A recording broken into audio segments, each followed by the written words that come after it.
contender in this year's cheer dance competition with their interpretation of their advocacy, which is mental health awareness. We give you the students of Luis Escotin National High School.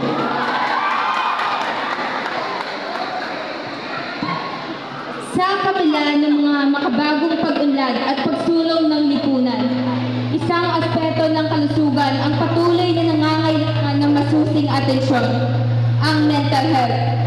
Isa sa mga pangunahing hakbang tungo sa mental health awareness ay ang pagpapahalaga sa pangailangan ng karamihan na magkaroon ng espasyo para sa kanilang kalusugang pang-isipan. Ang komunidad ay dapat maging malaya at bukas sa pakikiramay sa mga taong may mga suliraning pang-isipan.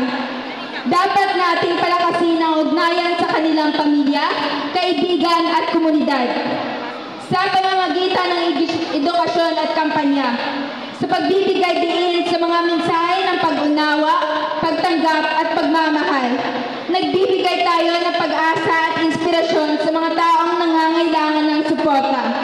Alinsunod dito, magkakaroon tayo ng lipunan na may masusing malasakit sa bawat isa, nagbibigay halaga sa mental health at naglalayong magtagumpay ang bawat isa sa pagharap sa mga hamon ng buhay.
I can't breathe.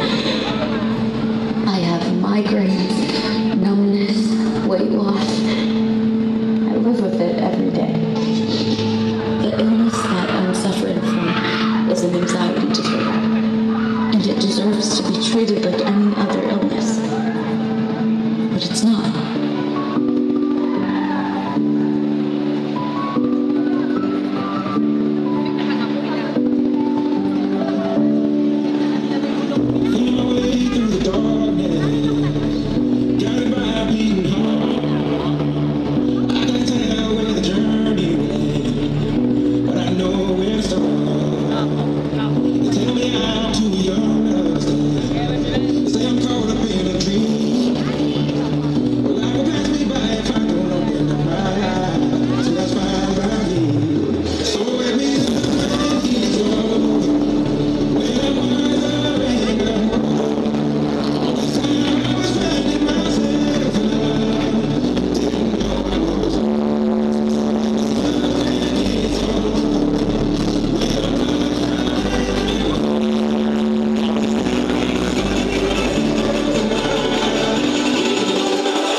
sa aton mental health, ilang na naton alagaon, buligan ang aton nauna kag panglawason. Dumduma ang pagtahon sa kaugalingon, pamatian ang mga damo kag balatyagon. Magpalambos sa maayong relasyon para sa suporta kag pagbuli sa aton panagwayan. Magtuon sa pagsalig sang kaugalingon kag higugmaon ng aton kaugalingon sa tanan nga hugot.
Wow, so there you have it, ladies and gentlemen. That was the symbolic performance of Luis Escotin National High School as they feature their ability, which is mental health awareness.